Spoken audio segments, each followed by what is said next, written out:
नमस्कार, मैं हूं सुशांत सिन्हा और सुनो इंडिया की शुरुआत आज एक बड़ी खबर से कर रहे हैं। हनीप्रीत को लेकर एक बड़ी खबर आपको बताने जा रहे हैं। राम रहीम और हनीप्रीत को लेकर इंडिया न्यूज पर आज एक बड़ा खुलासा हुआ है। हरियाणा सरकार के प्रवक्ता जवाहर यादव ने हमारे एडिटर इन चीफ दीपक चौरसिया के कार्यक्रम महाबहस के दौरान ये कहा कि हनीप्रीत राम रहीम की फिजिशियन है। फिजिशियन यानी डॉक्टर है। जवाहर यादव ने आगे यह भी कहा कि इसी आधार पर राम रहीम ने हनीप्रीत को अपने साथ जेल में रखे जाने की गुजारिश की थी।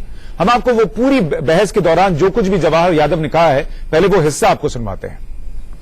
सर दीपक जी, हाईकोर्ट का विषय नहीं है, वो सीबीआई की कोर्ट में हुआ। इनके वकील ने डेरा प्रमुख के हाई कोर्ट और सीबीआई के कोर्ट दोनों की बात कर रहा हूं। मैं हाई कोर्ट और सीबीआई के कोर्ट दोनों की बात कर रहा हूं, क्योंकि 3 दिन तक हरियाणा का प्रशासन माननीय मुख्यमंत्री जी नहीं, माननीय चीफ जस्टिस संभाल रहे थे। सर मैं उत्तर दे रहा हूं, अगर आप सुनेंगे तो मैं उत्तर देना चाहता हूं। आपने कहा कि वो हेलीकॉप्टर में कैसे गए, मैं उसका उत्तर देना चाहता हूं। डेरा प्रमुख के वकील ने कहा कि 2 बार हमारा मेडिकल सर्टिफिकेट आ चुका है कि डेरा प्रमुख की तबीयत ठीक नहीं है, और जिनको इनकी बेटी कहा जा रहा है वो उनकी फिजिशियन भी है। तो आप जवाहर यादव को सुन रहे हैं, वो कह रहे हैं कि डेरा की तरफ से यह कहा गया था कि जिन्हें बेटी कहा जा रहा है वो फिजिशियन भी है, इसीलिए उन्हें बाबा राम रहीम के साथ जब उन्हें सजा हो गई उन्हें साथ में हेलीकॉप्टर में भेज दिया गया। और इसी को लेकर सवाल उठ रहे थे कि आखिर हनीप्रीत राम रहीम के साथ क्यों गई थी। जवाहर यादव यह भी कह रहे हैं कि हनीप्रीत के फिजिशियन होने का एफिडेविट डेरा ने कोर्ट में दे रखा था। इंडिया न्यूज के पास हनीप्रीत के बारे में जितनी भी रिसर्च है, उसके आधार पर हम ये कह सकते हैं कि हनीप्रीत के पास ऐसी कोई डिग्री थी ही नहीं जिसके आधार पर हरियाणा सरकार की बात को सही ठहराया जा सके। अगर अथॉरिटी के लोग डिसाइड करेंगे तो एक कन्विक्टेड आदमी के साथ सीबीआई के कोर्ट में क्या होगा मैं बताना चाहता हूं। सर दीपक जी, हाईकोर्ट का विषय नहीं है, वो सीबीआई की कोर्ट में हुआ। इनके वकील ने डेरा प्रमुख के हाई कोर्ट और सीबीआई के कोर्ट दोनों की बात कर रहा हूं। मैं हाई कोर्ट और सीबीआई के कोर्ट दोनों की बात कर रहा हूं, क्योंकि 3 दिन तक हरियाणा का प्रशासन माननीय मुख्यमंत्री जी नहीं, माननीय चीफ जस्टिस संभाल रहे थे। सर मैं उत्तर दे रहा हूं, अगर आप सुनेंगे तो मैं उत्तर देना चाहता हूं। आपने कहा कि वो हेलीकॉप्टर में कैसे गए, मैं उसका उत्तर देना चाहता हूं।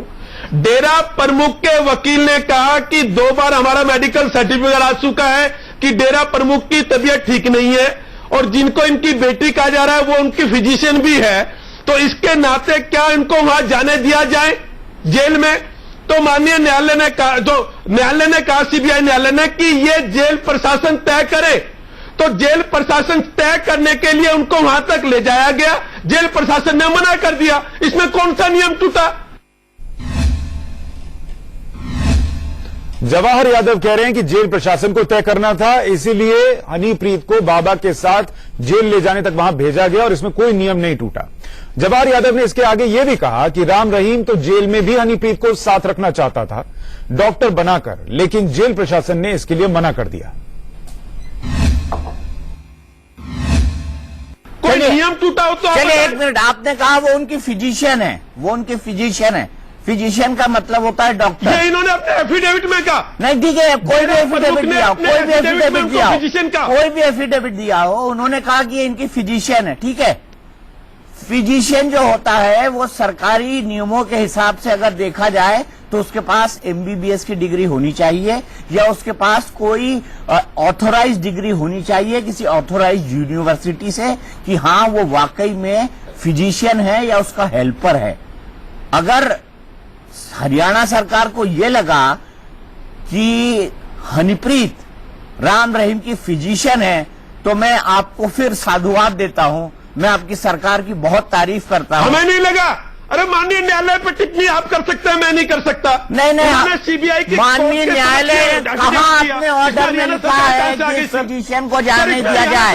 आप खुद स्वीकार रहे हैं, माननीय अदालत ने कहीं नहीं लिखा, माननीय अदालत ने अपने आदेश में कहीं नहीं लिखा। सुन लीजिए जवाहर यादव जी, सुन लीजिए मेरी बात। माननीय अदालत ने, सीबीआई अदालत ने ये कतई नहीं कहा कि हनीप्रीत उनके फिजिशियन है, उसको हेलीकॉप्टर में जाने दिया जाए। हेलीकॉप्टर में जाने दिया जाए या न जाने दिया जाए, इसका ज्यूरिडिक्शन हरियाणा सरकार के पास था और हरियाणा सरकार ने हेलीकॉप्टर में भेजा। और मैं चलाऊंगा ब्रेकिंग न्यूज की जवाहर यादव जी ने कहा कि हनीप्रीत एक डॉक्टर भी है, फिजिशियन मतलब डॉक्टर। नहीं, मैंने डॉक्टर नहीं कहा, मैंने डॉक्टर नहीं कहा, फिजिशियन तो कहा है, मेरा नाम कोट कर रहे हैं। फिजिशियन तो कहा है कि डेरा प्रमुख फिजिशियन तो कहा है अपने एफिडेविट में कहा, फिजिशियन तो कहा है आपने, प्रमुख ने अपने एफिडेविट में कहा, मैंने नहीं कहा। नहीं, फिजिशियन तो कहा आपने, मैं उसको कोट कर रहा हूं आपको। नहीं, फिजिशियन तो कहा आपने। डेरा प्रमुख के वकील ने कहा, मैंने नहीं कहा। डेरा प्रमुख के वकील ने ये बोला। आपने डेरा प्रमुख के वकील की बात मानी, आपने डेरा प्रमुख के वकील की बात मानी कि हनीप्रीत जिसके पास कोई डिग्री नहीं है वो फिजिशियन है।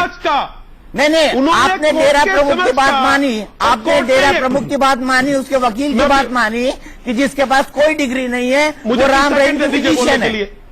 अरे आप सरकारी डॉक्टर भेजते हैं। 20 सेकंड दे दीजिए बोलने के लिए, मुझे 20 सेकंड दे दीजिए बोलने के लिए।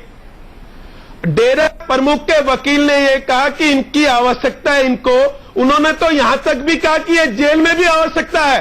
तो माननीय सीबीआई कोर्ट ने कहा कि हमारा विषय नहीं है, जिनके अंडर ये वो तय करे। तो उनको जेल तक ले जाया गया, वहां जेल प्रशासन ने मना कर दिया, हम किसी की भी, हमारे यहां कोई ऐसी इजाजत नहीं है, वो वहां से चले गए।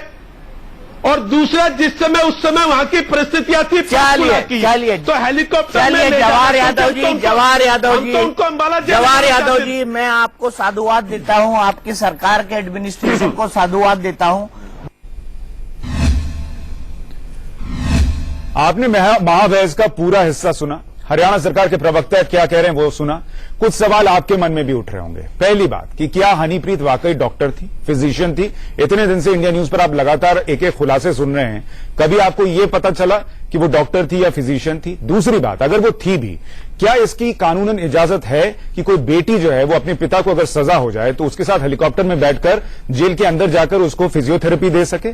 और तीसरी बात कि जो हरियाणा सरकार के प्रवक्ता कह रहे हैं कि उनको पता नहीं था या फिर जेल प्रशासन को निर्णय लेना था, इसमें कानूनी एंगल क्या हो सकता है? और इसको समझने के लिए हमने बहुत सारे अपने सहयोगियों को यहां पर बैठाया है जो अलग अलग एंगल आपको समझाएंगे। हमारे साथ आंचल हमारी सहयोगी हैं, सुप्रीम कोर्ट कवर करती हैं तो कानूनी पक्ष आपको समझाएंगी। रवि हमारे साथ हैं, क्राइम की दुनिया की हर खबर आप तक पहुंचाते हैं, पूरी डिटेल से उन्होंने हनीप्रीत की एक एक डिटेल को खंगाला है तो वो बताएंगे हनीप्रीत के बारे में। हमारे साथ हमारे मैनेजिंग एडिटर राणा यशवंत भी हैं और हमारे एडिटर इन चीफ दीपक चौरसिया भी हैं जो इस महाबहस में जुड़े हुए थे। आंचल में पहले आपसे समझना चाहता हूं, क्योंकि वो प्रवक्ता बार बार कह रहे थे कि जेल प्रशासन को निर्णय लेना था, कानूनन वो कुछ नहीं कर सकते थे, अदालत ने कह दिया था। जरा कानूनी एंगल समझाइए कि एक शख्स जिसको सजा हो जाए उसके बाद क्या क्या होता है। देखिए, जितनी फिल्मी अजीबोगरीब दुनिया एमएसडी राम रहीम की थी, उतनी फिल्मी सिचुएशन मुझे लगता है हरियाणा सरकार की थी। और वो जो एब्सेंट माइंडेडनेस है वो उस वक्त और आज की तारीख में भी जवाहर यादव में साफ नजर आ रही थी। मुझे बताइए कि अगर मान लीजिए राम रहीम ने 2 बारी बोल दिया एफिडेविट में, नंबर 1 कि उनकी बेटी हनीप्रीत जो है वो फिजिशियन है, तो क्या अब मेडिकल जो कन्विक्ट हो गया है वो रेकमेंड करेगा कि मेरा मेडिकल कौन करेगा? क्या मेडिकल कराना हरियाणा सरकार को नहीं आता है? जेल प्रशासन मेडिकल कराता है। जैसे ही कस्टडी होती है सबसे पहला काम मेडिकल कराने का होता है, नंबर 1। नंबर 2, अगर उस हिसाब से देखा जाए, मतलब गॉस्पेल ट्रूथ, ना सिर्फ एफिडेविट अगर गलत दिया, डेरा सच्चा सौदा के उस वक्त के राम रहीम ने एफिडेविट गलत दिया तो वो भी एक ऑफेंस है, पर्जरी का ऑफेंस है कि आप अदालत में झूठ बोल रहे हैं कि हनीप्रीत फिजिशियन है, जो कि वो फिजिशियन नहीं थी।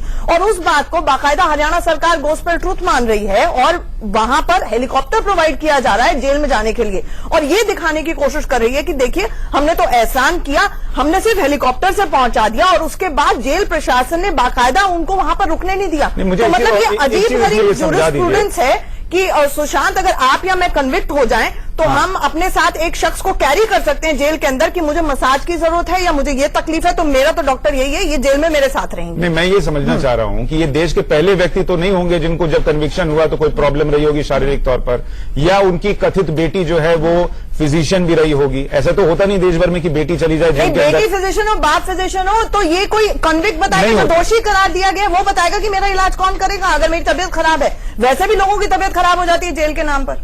ठीक है रवि, एक बात और समझाइए कि आप इतने दिन से लगातार हनीप्रीत की पूरी बायोग्राफी को खंगाल रहे हैं, कहीं आपको यह मिला था कि हनीप्रीत फिजिशियन भी है? क्योंकि वो सिंगर भी थी, एक्टर भी थी, सब कुछ थी, लेकिन डॉक्टर थी क्या? जी बिल्कुल नहीं, हमने जितनी भी अब तक जांच पड़ताल की है हनीप्रीत के बारे में, उसमें कहीं पर भी ये निकल कर नहीं आया है कि उसने बहुत ज्यादा पढ़ाई की है। मैं पढ़ाई पर बात इसलिए कर रहा हूं कि डिग्री लेना, डॉक्टरी की और एमबीबीएस की डिग्री लेना वो बहुत बड़ी बात हो गई।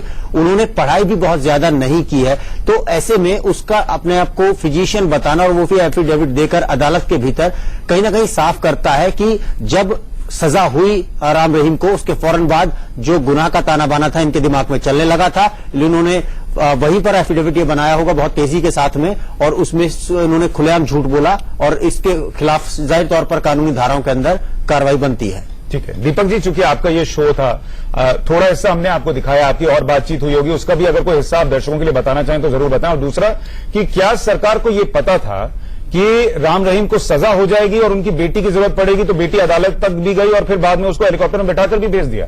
मतलब मुझे आश्चर्य होता है कि इतने सारे संयोग हुए मेरे जर्नलिस्टिक करियर में, या मैंने जितनी क्रिमिनल हिस्ट्री पढ़ी है उसमें आज तक किसी भी कन्विक्ट को जेल तक पहुंचाने के लिए हेलीकॉप्टर का इस्तेमाल नहीं हुआ है। दूसरी बात, अगर जेल तक उसको हेलीकॉप्टर से ले जाना था क्योंकि कानून और व्यवस्था की स्थिति बिगड़ रही थी, तो हरियाणा, पंजाब और हरियाणा हाईकोर्ट ने कई सारे डायरेक्शंस सरकार को ऑलरेडी दे रखे थे। सरकार ने उस पर क्या कदम उठाए, क्या नहीं उठाए, मैं इस पर नहीं कहना चाहता हूं। अब मैं शब्दों पर आता हूं। हो सकता है जवाहर यादव जी कल ये कहें कि ये फिजियोथेरेपिस्ट थे, तो क्या हनीप्रीत वाकई में फिजियोथेरेपिस्ट थी?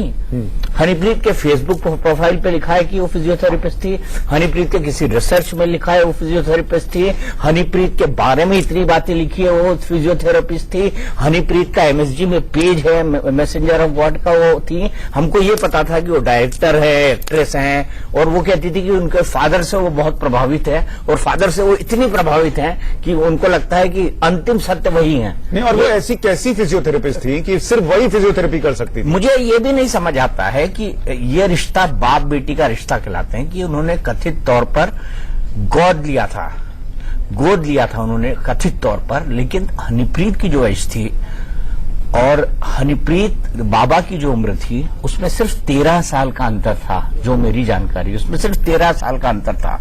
कानूनी तौर पर हनीप्रीत की जो उम्र थी उसके आधार पर आप उसका एडॉप्शन कर ही नहीं सकते थे, आप लीगली उसका एडॉप्शन कर ही नहीं सकते थे। भारत में एडॉप्शन के नियम चाइल्ड ट्रैफिकिंग के बाद बहुत सख्त हो चुके हैं। आप एक सेंट्रल एजेंसी है जिसके थ्रू आप एडॉप्शन करते हैं और आपको सब कुछ इंटरनेट पे डालना पड़ता है, ये नियम है बाकायदा। और 2008 में शायद उनको 2008-2009 में शायद उनको एडॉप्ट किया उन्होंने, 2009 में एडॉप्ट किया। तब तक वो नियम बहुत कड़े हो चुके थे एडॉप्शन के। तो दूसरी बात ये कि वो बेटी और किसी कन्विक्ट के साथ मानवीय आधार क्या होता है। चलो मैंने ये भी मान लिया कि वो फिजियोथेरेपिस्ट थे, ये भी मान लिया, ठीक है। कहां लिखा है वो फिजियोथेरेपिस्ट है?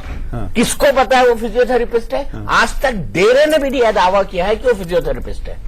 नहीं, और रानी जी इसमें एक चीज सेपरेट एफआईआर बनती है अगर पर्जरी कमिट हुई है। डेरा सच्चा सौदा के शख्स ने एफिडेविट दिया है, राम रहीम ने 2 बार ये बताया है कि फिजियोथेरेपिस्ट हैं, तो ये अपने आप में पर्जरी, इसकी एफआईआर तो खुद जवाहर यादव को करनी चाहिए। हम बाद में जाएं, लेकिन पहले रानी जी एक चीज बताइए कि इस देश में, जैसा मैं बार बार कह रहा हूं, कि इकलौते शख्स नहीं होंगे जो बीमार होंगे और जेल गए, तो क्या ये कोई नियम है कि भाई जो वो कह देगा वही डॉक्टर साथ में जेल तक जाएगा, या सरकारी जो डॉक्टर हो सकता था वो साथ जा सकता था?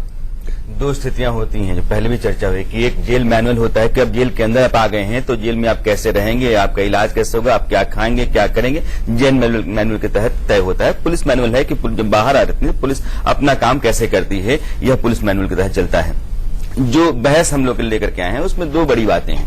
हरियाणा सरकार ने राम रहीम के पूरे मामले में ठीक वैसा ही काम किया है कि आपके सामने कोई गोली चलती हो और आपने कोई फील्ड है अपने सामने रख करके उसको कहीं और डाइवर्ट कर दिया। अलग अलग इंस्टीट्यूशंस का इस्तेमाल आपने किया है। आज जवाहर यादव जो कुछ भी कहा, ठीक है, दीपक कह रहे हैं कि फिजिशियन ना होकर फिजियोथेरेपिस्ट हों, तब भी उनके पास हमारी जो पूरी रिसर्च है कहीं से भी वो रजिस्टर्ड प्रैक्टिशनर नहीं है, बतौर फिजियोथेरेपिस्ट भी, बतौर फिजिशियन भी।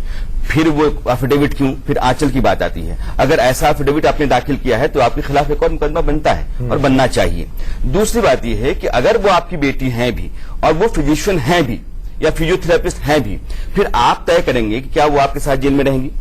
नहीं तय करेंगे। यह कानून आपको परमिशन नहीं देता है। इसका मतलब यह है कि सरकार और आपके बीच में एक ऐसी साठगांठ रही है जहां सरकार ने आपको तमाम तरह की रियायतें, सहूलियतें दी ताकि आप अपने मुताबिक सब कुछ कर सकें। आप डेरे से कोर्ट आ सकें, कोर्ट से जेल जा सकें, जेल में अपने साथ अपनी बेटी को रख सकें। ये तमाम सहूलियतें और इस तरह के इंतजामात सरकार की तरफ से किए गए होंगे, ऐसा अंदेशा होता है कि वो हेलीकॉप्टर जेल तक पहुंच गया, नहीं तो कहीं और उड़ा लिया जाता तो वो हिंदुस्तान के इतिहास में कभी ऐसा नहीं हुआ है। एक ब्रेक लेना होगा, इस पर हम लौटेंगे। देखिए, हरियाणा सरकार की कई चीजों पर सवाल उठे। जिस तरीके से राम रहीम लाओ लश्कर के साथ सजा सुनने के लिए गए, उस पर सवाल उठे।